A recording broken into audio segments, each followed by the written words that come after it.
გასულ კვირას ზუსტად 12 წელი შესრულდა, რაც სენაკში ჟიული შარტავა დაკრძალეს. პირველი და ერთადერთი ქართველი, რომელსაც საქართველოს უმაღლესი ჯილდო, ეროვნული გმირის წოდება მიენიჭა. აფხაზეთის მინისტრთა საბჭოს თავმჯდომარე გენერალი შარტავა 1993 წლის 27 სექტემბერს ალყა შემორტყმული სოხუმიდან ვერ გამოვიდა. ის 50 კაციან გარემოცვასთან ერთად მინისტრთა საბჭოს შენობაში ჩარჩა და ტყვედ ჩავარდა. სეპარატისტებმა მისი დასახიჩრებული ცხედარი მხოლოდ 30 სექტემბერს რუსების ჩარებით გადმოგვცეს. მომდევნო წლებში აფხაზეთიდან კიდევ რამდენიმე დატყვევებული სნეშტი გადმოასვენეს. შარტავას ჯგუფის დანარჩენი წევრები კი მათი დაღუპვის შესახებ დადასტურებული ინფორმაციის უქონლობის გამო სახელმწიფომ უგზო-უკლოდ დაკარგულებად გამოაცხადა და ხელი დაიბანა. ჭირის უფლებისთვის ეს იყო მოლოდინის უმძიმესი წლები. სასწაულად გადარჩენილი ჟურნალისტის იური გავასა და 3 ავღანელის ისტორიამ თავიდან მათ გარკვეული იმედი ჩაუსახა. იმედი, რომელიც წლებთან ერთად ქრებოდა. ამერიკელი ფოტოგრაფის მალკოლმ ლინტონის ამასწინებელი გამოფენა თბილისში მათთვის უკანასკნელი იმედის მსხრევა აღმოჩნდა. ლინტონის ფოტოსურათებმა პირველად და საბოლოოდ დაადასტურა, რომ ქართული სამხედრო და სამოქალაქო ტყვეების უმრავლესობა სეპარატისტებმა დახვრიტეს. დახვრეტილების კადრები ლინტონმა სოხუმის დაცემის შემდეგ გადაიღო. ჟიული შარტავასა და მისი გარემოცვის დატყვევება და დახვრეტა აფხაზეთში საქართველოს სამოქალაქო და სამხედრო ხელმძღვანელობის დანაშაულებრივი შეცდომებისა და სასტიკი დამარცხების ეპილოგი გახდა. სოხუმის დაცემიდან 12 წლის თავზე დროების ჟურნალისტი ზაზაწულაძე შეეცადა გარკვეულიყო ვისი ბრძანებით აღმოჩნდა 27 სექტემბერს აფხაზეთის ქართული მთავრობის მეთაური მინისტრთა საბჭოში, როცა სოხუმი ჯარისგან დაცლილი იყო. მთავრობის შენობის დაცვა კი სამხედრო თვალსაზრისით აბსოლუტურად უპერსპექტივო. როგორ მოექცა შარტავას ჯგუფი ალყაში, როგორ გამოარღვია ალყა ერთმა ჯგუფმა და რატომ ვერ შეძლეს ეს დანარჩენებმა, რამ განაპირობა დანებება და ვინ დახვრიტა ქართველი ტყვეები. 12 წლის შემდეგ პირველად დროებაში აფხაზეთის ომის ერთ-ერთი ყველაზე ტაბუდადებული ეპიზოდი, შავი სექტემბრის თვითმხილველები და სოხუმის გამოცხადებული დაცემის ქრონიკა.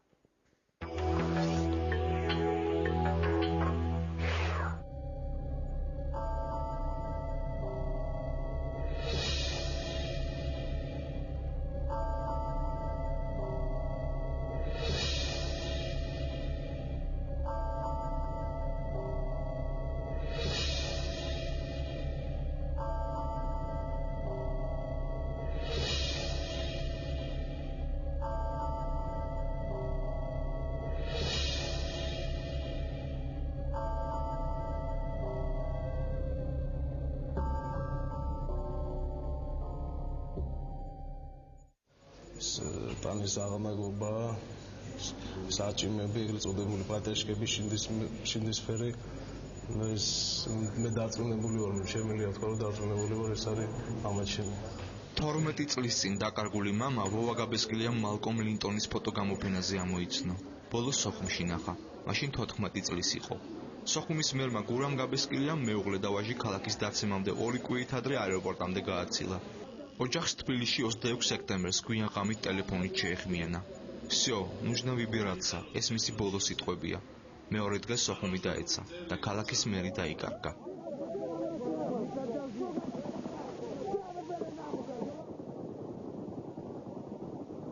ეს შემზარავი კადრები გაბესკილიებმა 1995 წელს მოსკოვში აფხაზებისგან $5,000 იყიდეს.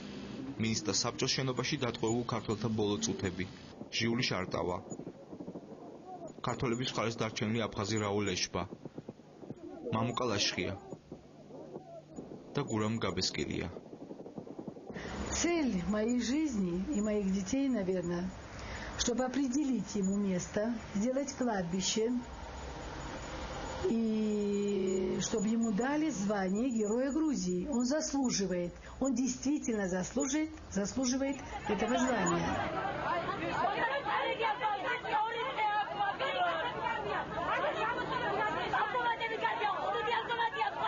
გავრცელებული აზრია, რომ სოხუმის კატასტროფა 1993 წლის სექტემბრის 11 დღიან მონაკვეთში მოხდა, როცა აფხაზებმა 27 ივლისის სამშვიდობო შეთანხმება დაარღვიეს.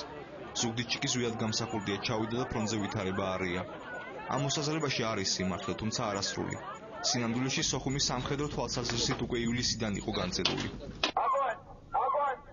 კატასტროფა 2 ივლისს დაიწყო. აფხაზებმა იანვარ-მარტში დაშვებული შეცდომები გაითვალისწინეს და მდინარე გუმისთის თავდაცვით ხაზს ზემოდან მოუარეს. ზედიზედ დაიკავეს სოხუმზე გაბატონებული სტრატეგიული სიმაღლეები, რასაც სოფლების, კამანის, ახალშენის, შრომისა და თავისუფლების დაცემა მოჰყვა. პარალელურად უმძიმესი დანაკარგები მოგვაყენეს ოჩამშირის ფრონტზე, განსაკუთრებით ტამიშთან. დროებით გადაკეტეს საავტომობილო გზა. და ამ პერიოდში პარლამენტის დახურულ სტომაზე თავდაცვის მინისტრმა ყარყარაშვილმა პირდაპირ აღიარა, რომ არმიას ომი აღარ შეუძლია. 27 ივლისის ხელშეკრულებამ სულზე მოგვისრო. ხელისუფლება იძულებული გახდა გაეყვანა მძიმე ტექნიკა, სამაგიეროდ მას მიეცა მცირე დრო ვითარება დიპლომატიური გზებით შეეცვალა. სწორედ იმ დღეებში შევარდნაძე ლოთი ქობალიას გასაიდუმლოებული შეხვედრა შედგა. და ფოთში თვითნავში ვიყავი და თვითნავში ამოვიდა და დავჯექი და ვლაპარაკობთ. ხო და იქნებო მოურიგდეთო და ხარი მოურიგდეთ მეტი არაფერი მიზანი არ მაქვს.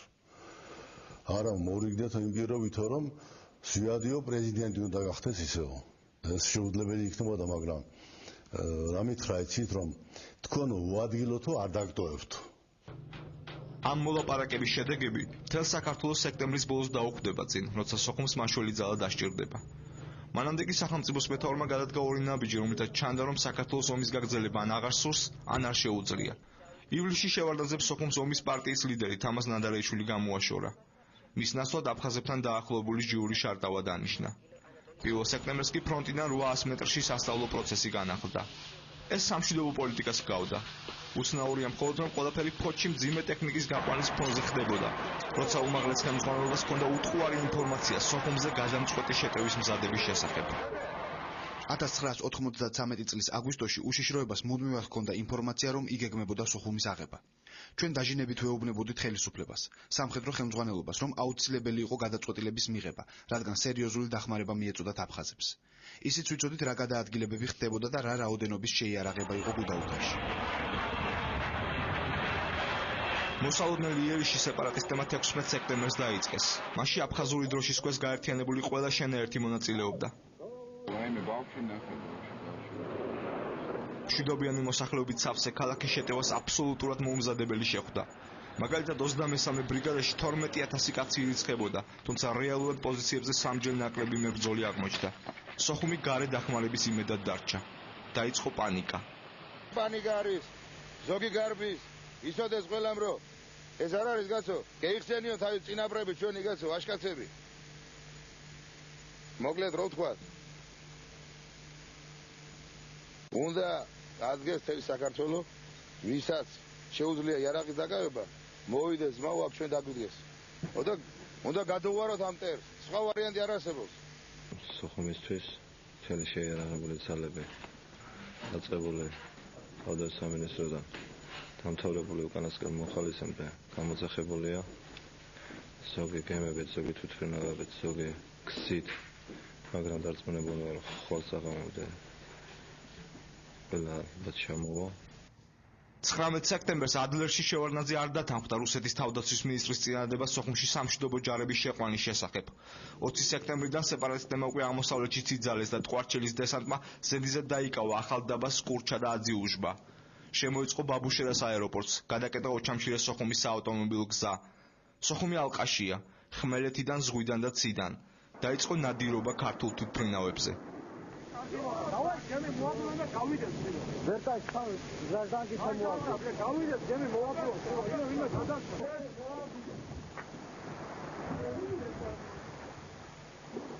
...24 სექტემბრიდან ქართველებს ფრონტზე უკვე ორი პრეზიდენტი ჰყავდათ. სოხუმში შევარდნაძე, ოჩამშილეში გამსახურდია.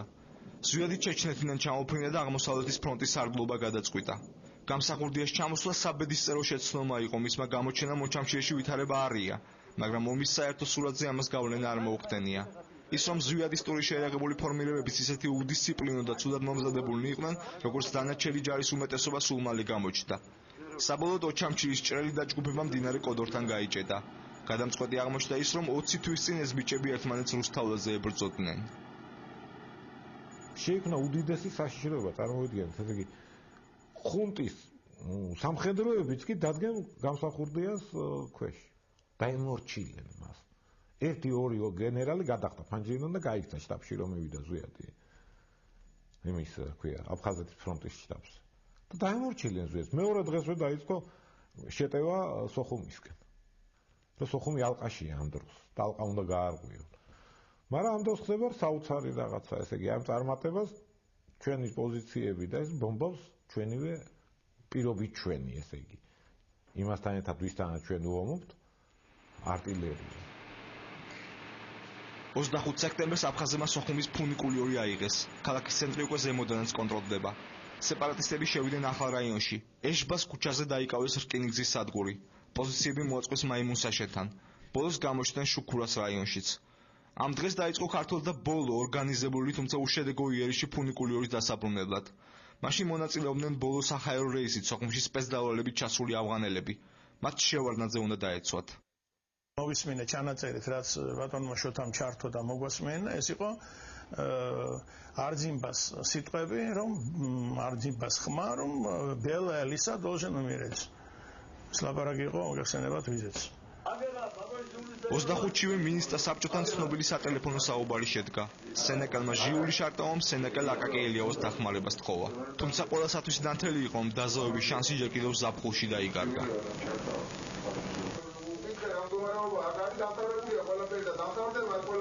დამთავრდება სენაკში თქვენ იცით მე ჩემი ძირები იქაც არის და დამთავრდება ეს ყველაფერი ეხლა არ არის ამის გარჩევისა როცა შარტავამ დარეკა მაშინ ჩვენი ბატალიონის ნახევარი წასული იყო საომრად მაგრამ მძიმე ტექნიკა ტანკები ბმბ-ები და ბტრ-ები არ იყო გაყვანილი ჩვენ ველოდით დავთხოვულობდით ჩვენი პატიმრების განთავისუფლებას ბრძოლოთ ეს ძალა ეხლა რაც გავოვა, სასწრაფოდ რაც გავოვა, ამათ ბევრი ძალა არ აყავს. იცი რომ არ აყავს ამის ძალა. და ეს ძალა უცბად ენთუზიაზმი იქნება, ვინც ჩოშინაიაზე კამდე რომ მაინც გავიდეთ სასწრაფოდ.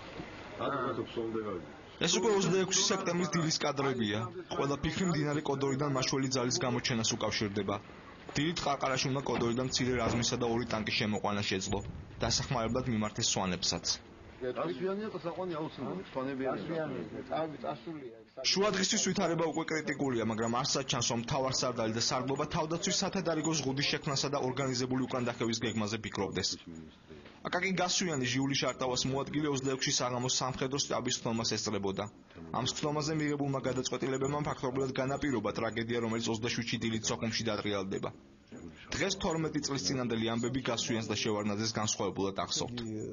გენო ადამია გაცხარდა მაგალითად, რომ ესე იგი ფაქტიურად ქალაქში ხალხი არ არის დარჩენილი და ასეთი ფორმით აი ამ დაგვარად ქალაქის დაცვას აზრი არ აქვს. ახლა ჯაბაიოსელიანი მაინც ითხოვდა, მაინც უნდა დავიცვა თუ რაღაცნაირად ქალაქიო. და მე დავიწყე, რომ სოხუმში თვითონ ახლა უკვე ქალაქში 2 სეგით დაწესებულება მუშაობს ჩვენი. ეს არის მთავრობა, მინისტრთა საბჭო და ქალაქის კომენდატურა. დანარჩენი არც ერთი სტრუქტურა არ არის. უშიშროების სამინისტროც გამოსულია. მთლიანად მთელი ქალაქი დაცლილია. ბატალიონები მოხსნილია. ახლა თუ ჩვენ შევდივართ და უნდა შევიდეთ მთავრობა ვიყოთ იქ როგორც აი განწირული აი რაღაც ორგანო მაშინ კი ბატონო ასე გითხარით და შევალთ. ნუ მე რო ვლაპარაკობ ასე აი ზუსტად თავარსარდალი გამოვიდა ისე გაიარა ჩემს წინ ზუსტად ასე კედელთან იყო მაშინ მიყრდნობილი კედელს იდგა ისე და მე გამოიარა ჩემს წინ და აი მე ცოტა შემაჩერა ასე ხელით და მე თქვა რომ ბატალიონებმა პოზიციები უნდა დაიკავონ და ოპერატიულ რუკაზე ხელი მოაწერინა ყველას ერთადერთი გენო ადამია გაბრაზდა და არ მოაწერა ხელი ამ ოპერატიულ რუკას და დატოვა შტაბის ხდომაც და წავიდა. მაშინ მე ვიღებო გენო ადამიანს მაგიერ 23 ბრიგადის უფროსი იყო გენო ადამია და მოაწერა გენო ადამიანს მაგივრად ხელი ედვარდ შევარდნაძემ. ნუ სათითაოდ გამოვკითხე ყველას და ნუ მდგომარეობა ნორმალურია. პირადი შემადგენლობა საბრძოლოთაა განწყობილი, მეუბნებიან, მომახსენებენ და რა ძალა უნდა შემოვიდეს ისეთი, რომ ჩვენ უკან დავიხიოთ და რაც შეეხება გასვიანი, არ მახსოვს ახლა იმ თათბირს ესწრებოდა თუ არა. ალბათ ესწრებოდა, რა ხან ამბობენ ესწრებოდა. მაშინ იმ ღამეს ევაკუაციაზე რა ლაპარაკი შეიძლება ყოფილიყო, როცა ხვალ ვიცით რომ ტერმა უნდა შემოგვიტიოს და თავარი ამოცანა იყო, მზად ყოფილიყო ჩვენი ბატალიონები ამ ბრძოლისათვის. ვითარება სამხედრო შტაბის ხდომაზე მართლაც გაცილებით დაძაბული იყო. ეს სახელმწიფოს მეთაურის 1993 წლის 26 სექტემბრის ღამის 3 საათზე გაკეთებულ განცხადებაში ჩანს. გუშინდელი დღე უმძიმესი იყო და დღევანდელი კიდევ უფრო რთული იქნება. თუმცა ბევრი პოზიციები დაიკარგა. თქვენ თქვენი პრაქტიკულად ქალაქშია. ვაგზალი აქვს დაკავებული. სხვა ძალიან მნიშვნელოვანი კვანძები. სტრატეგიულად მნიშვნელოვანი პოზიციები გავიან. კარგად მუშაობს სამეგრელო ის რაზმები, რომლებიც შეიქმნა ადრე. ბევრი მათგანი ახლა უკვე მოადგა კოდორის ხიდს. მე ვფიქრობ, რომ ისინი დილით შემოვლენ და ასე რომ თუ ხვალ დილა გადავიტანეთ, ხვალინდელი დილა, ვფიქრობთ, რომ შეიძლება დღის ბოლოსათვის მდგომარეობა გაწონასწორდეს. უფრო გვიან ბორის კაკუბავასა და ალექსანდრე კავსაძის საუბარიც მოწმობს, რომ ნახევარი ქალაქი უკვე დაკარგულია. სად გამარჯვდეს, სად ხიდი სადა უფეთქოს ამათ, რომ მოგან გულებში აღარ შემოვიდნენ.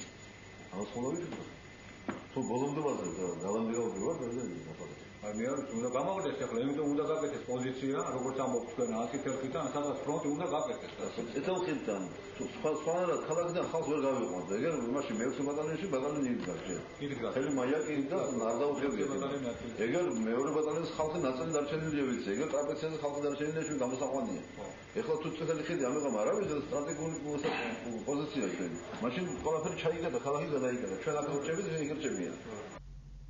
27 სექტემბერს დილით 6 საათზე მინისტრთა საბჭოს შენობაში პირველები აკაკი გასუიანი და კანცელარიის უფროსი ჯუმბერ ბეთაშვილი შევიდნენ. მათ შეასრულეს ბრძანება, რომ ყველას თავისი პოზიცია დაეკავებინა.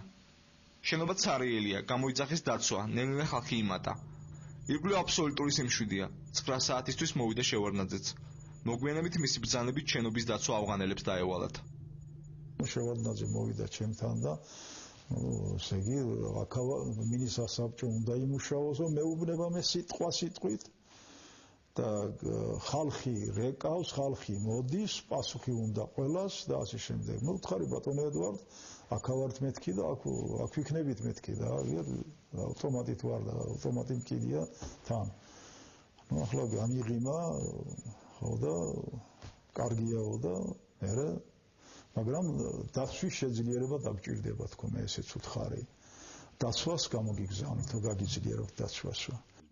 შევარდნაძის წასვლის შემდეგ ხდება დაუჯერებელი რამ. მინისტრთა საბჭოში მიდის ჟიული შარტოვა და ამბობს, რომ 11 საათზე თათბირია დანიშნული. ვინ გასცა ეს ბრძანება დღემდე სპეკულაციის საგანია. ფაქტი ერთია, ეს კიდევ ერთი საბედისწერო შეცდომა იყო. ეს კადრები უკვე აფხაზი ოპერატორისა, რომელიც სოხუმის აღებას იღებდა. კარგად ჩანს, რომ სეპარატისტების ჯგუფები წინააღმდეგობის გარეშე შემოდიან ქალაქის სიღრმეში. ალყა კიდევ უფრო დავიწროვდა. 11 საათიდან დაიწყო შენობის მასირებული დაბომბვა. 10 ჯერ ხომე მაინც დაურეკე. დაწყებული შევარდნაძიდან, დამთავრებული ქალაქის კომენდატურით. ყველას რიგრიგობით ყარყარაშვილთანაც, ბათიაშვილთანაც გაიხსენონ ყველამ ტელეფონები. თითოეულს ელაპარაკა, ერთი 15 ჯერ მაინც ელაპარაკა ჟიული თითოეულს. და თითოეულს გვპირდებიან 10 წუთში გამოაგზავნით დაცვას შეძლიერებას. აი ქალაქის კომენდატურაში 40 კაცია, 2 თუ 3 ბეტერით იმას მოგაშველებთ. ის დახმარებას გთხოვდათ რამეს თუ არა? არა, არ ვთხოვდა, არაფერს არ ვთხოვდა. არაფერს. ჩემი ბრძანება იყო, რომ უნდა წამოსულიყო შტაბში. რაღა დახმარება უნდა ეთხოვა მეტი. თქვათ კი არ გეუბნებოდათ, რომ ალყაში ვარ და რამე ძალები რამე მიგზავნა. არა. მეორეჯერ რო დაურეკე, აი მაშინ მითხრა, რომ გამოსვლა ძალიან ძნელია, იმიტომ რომ უკვე ფაქტიურად თავრობის სახლი არის ალყაში. 1 საათში დაიწყო შტორმი. ყველა გასასვლელი იკეტება. ალყის გარღვევა ავღანეთსა და ეგვიპტეში დაომარმა უშიშროების პოლკოვნიკმა გურამ ჯანიაშვილმა პირველ საათზე გადაწყვიტა. მაშინ იყო რომ მევუთხარი რომ მეთქი ბოლო წუთებია მცდელობის რომ იქნება როგორმე გავიდეთ ალყიდან. და მაშინ დამეთანხმდა, იმიტომ რომ თვითონაც მიხვდა ალბათ, რომ ლოდინში არაფერი საშუალება აღარ იყო შემოსვლა შიგნით იყო თვითმკვლელობა იყო. დავდექით ახლა უშუალოდ ფლიგელის კიბეებთან. რომ გვინდა არ გვინდა უნდა წინამდებარე პლაცი უნდა გადავირბინოთ, გადავიდეთ, სხვა გამორიცხულია, მაგრამ ამას გახსნა უნდა რა. წინის არის საცეცხლე წერტებია და ამას უნდა გაჩერება. ესე იგი, ვიღაცამ ის სიკვდილი თავის თავზე უნდა აიღოს. გამორიცხულია სხვანაირად. მე ვთქვი ბიჭებო, მე მივდივარ ახლა გადავალ მეთქი მანამდე და მომყევით. იმისაც რომ კარიდორი შევქმნათ. დანარჩენები ეგრევე ჩვენ რო გადავალთ და პოლიციას დავიკავებთ, დანარჩენები მთლიანად ეგრევე ყველა დაიძრებით და გადმოხვართ. ხელის მოკიდება იქ ვინმესთვის, კიდაც ეს ახლა მიუხედავად იმისა დავალება არ იყო, ბატონი ჟივილი ყოფილიყო, ბატონი გურამი ყოფილიყო, ვინც გინდა ყოფილიყო, ეს იყო სუფთა, როგორ გითხრათ, იცი, რისკის პასი. იმიტომ რომ გადმოყვანისას, ხელის მოკიდებისას დაუშვათ და თქვი ამას მოხდა, ხო დამთავრებულია ჩვენი საქმე რა, ამიტომ ყველა უნდა თავის ინდივიდუალურად გადმოსულიყო, როგორ უნდა გადმოსულიყო იქით. რამდენიმე წუთით ადრე შენობიდან სასწაულებრივად გამოაღწია აკაკი გასვიანმა. დაბომბვის გამო ის გურამ კვარაცხელიასა და თამაზ გაბუნიასთან ერთად ძირითად ჯგუფს მოსწყდა. მათ ჯანიაშვილის ჯგუფის გამოსვლას გარედან უყურეს. მე უკვე შევასწარი ხეივანში და აქით ვანიშნდა რომ გურამ ჯანიაშვილის მე როზს ხეივანში შევედი გამოწყდა კიბეებს 6 კაცი თურთ წამოვიდა ის უკვე სროლის წამოვიდა ის როგორც უნდა წამოსულიყო. ზოგი აი უკან დახევით შეგო წინ კი არ ასე კი არ გამოიქცნენ წინ არამედ აი როგორ ბრძოლის დროს უკანი ხევენ ხოლმე უკანასვლის წამოვიდნენ წინ ისროდნენ ისე იმ მიმართულებით და ტერს არ მისცეს მათ წინააღმდეგ ასე ვთქვათ მოქმედების საშუალება. სხვათაშორის ყველა დაცვა ახლა მე ალბათ ომის დროს მართლაც და ყველაფერი ხდება დაბნევას ყველაფერი მაგრამ ყველა დაცვა მთლიანად ასე უნდა გამოსულიყო და ერთი დიდი სურვილი ახალწლამდე საზღვრები აღდგეს. ფიზიკის ლექტორი ელგუჯა გორდაძე ალბათ ვერასოდეს წარმოიდგენდა ომირა საშინელებას უმზადებდა. ის ჟიული შარტავასთან ერთად იმ ჯგუფში მოხვდა, რომელიც ჯანიაშვილის გაკეთებული კორიდორით ვეღარ გამოვიდა. ცეცხლის შეწყვეტის შემდეგ გორდაძე გარეთ აღარ გამოსულა და ქართველი ტყვეების ბოლო წუთები მან ალმოდებული შენობიდან დაინახა. ბოლოს მოზეიმე ბრბოს შეერია და გუდაუდისკენ გასცია, სადაც აფხაზი ნათესავი ეგულებოდა. ის დღემდე ინახავს სოჭის პოლიციაში მიღებულ ცნობას, რომლის წყალობითაც შემდეგ თბილისში ჩამოაღწია. ძალიან ძლიერ ცეცხლი დაიხსნა. თან ვიღაცამ დაიყვია, რომ ეს პირველი ჯგუფი ჩახოცესო. ყველა მექანიკურად შებრუნდა, უკვე გარეთ ვიყავით ქუჩაში. შებრუნდა შენობაში. შეფსაწყის პოზიციებს იქ რამოდენიმე ბიჭი დაგვეჭრა კიდევაც. არც საიდან დახმარება არ მოვა, უკვე რამოდენიმე 1000 კაცი ირგვლივ დგას და გელოდება, როდის დაიწვევი. ან როდის გამოხვალ შენ, ხო? ასეთ სიტუაციაში ერთ-ერთი ლოგიკური გადაწყვეტილება იყო მათთან მოლაპარაკებებზე წასვლა. პარლამენტში გააგზავნა ბატონა ჟიული, შემოვიდნენ 3 ახალგაზრდა ბიჭები იყვნენ, უიარაღოდ შემოვიდნენ და იგი საუბრეს ჟიული შარტავასთან, გაბისკირიასთან და გითხრეს, რომ როგორც სამხედრო ტყვეებს აგიყვანთ გუდაუთაში. რა თქმა უნდა, ცოტა შვება იყო, ხო? იარაღი დავაწყვეთ, როცა სამხედრო ტყვე ხარ, იარაღი დავაწყვეთ ხოლმე. დაეშნენ კიბეებზე. მე რაღაც სიტუაცია არ მომეწონა, მოკლედ რომ ვთქვათ, არ ვიცი რატომ და არ გავყევი ამ ყველაფერს. ერთ-ერთი ის გადავწყვიტე, რომ უნდა დავჩენილიყავ იქ. იქვე ოთახი იყო კვამლიანი, იქ შევედი, დავიმალე. უცანი ყველანი წამოვიდნენ, გამოვედი შემდეგ და მესამე სართულიდან მოყურე იმ საშინელებას, რაც ხდებოდა მე მოედანზე. ტყვედ ჩავარდნილებიდან იმ დღეს მხოლოდ 3 ადამიანი გადარჩა, გორდაძის გარდა სოხუმელი იური გავა, რომელიც ჟურნალისტის სტატუსმა და ეროვნება მიხსნა. დღეისათვის მხოლოდ 2 მკვლელის ვინაობაა ცნობილი. ერთ-ერთი მათგანი პაპასკირი ქართულმა პარტიზანებმა 2001 წელს მოკლეს. მეორე ზარანდია. ის 1993 წლის ნოემბერში ოჩამჩის რაიონში იმ საიდუმლო შეხვედრაში მონაწილეობდა, სადაც აფხაზებმა დევნილ ზვიად გამსახურდიეს აფხაზეთის დამოუკიდებლობის აღიარება მოსთხოვეს. იქ იყო ერთი ვინც დავამახსოვრდა ზარანდია ვინმე, რომელიც ძალიან ცუდი შტაბეჭდილება დატოვა, იმიტომ რომ ტრაბახი თქვა, რომ ესე იგი თურმე დაუხრეტია ის საქვია. ამახსენდება გვარი. შარტავა თურმე მაგის ხელით დახვრეტილი. ეგ გავიგე ძალიან ცუდ ხასიათზე დავდექი.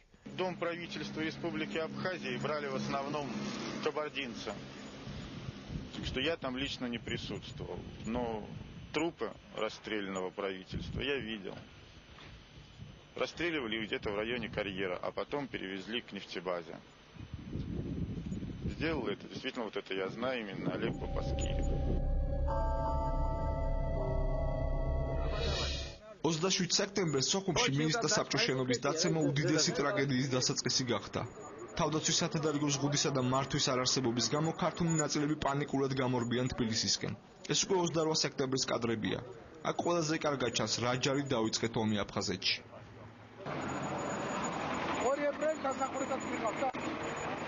ერთეუნა მეორეს აი იში. აფხაზი მეგოიძი.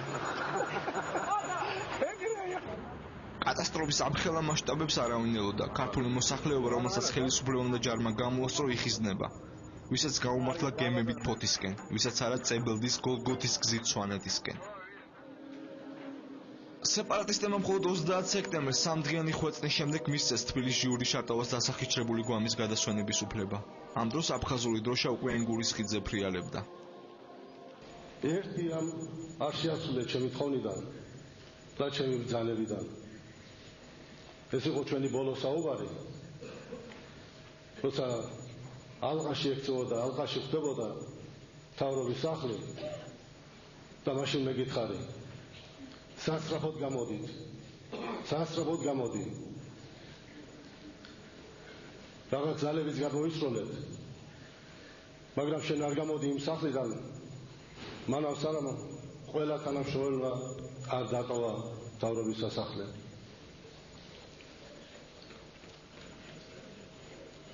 მე მახსოვს როგორ დაეცა სოფლიოში სახელგანთქმული ლეგენდარული ალიენდე სწორედ ისე როგორც შენ. გელა ჯიჯეიშვილი სოხუმში მინისტრთა საბჭოში ჩარჩენილი მისი ძმის ჯენერის გვამს უკვე 12 წლის მანძილზე საკუთარი ძალებით ეძებს. ის თავად დაუკავშირდა ნიუ-იორკში ფოტოგრაფ მალკომ ლინტონს. გელა შეგნებულად ეძებდა მას დახვრეტილებში, თუმცა ჯენერი არც ერთ კაცში არ აღმოჩნდა. თბილისში მოწყობილ ლინტონის ფოტოგამოფენაზე, რომელიც ჯენერის დაბადების დღეს დაემთხვა, ჯიჯეიშვილებს შემზარავი სიურპრიზი ელოდათ. რა თქმა უნდა, ამ სიტუაციაში უკვე ეს გახავთ დასახრეტად, ალბათ სულ რამდენიმე წუთში დახვრიტეს და დამთავრდა ითვლება უგზო-უგლოდ დაკარგულად. მის სახებ არავინ არაფერი არ იცის.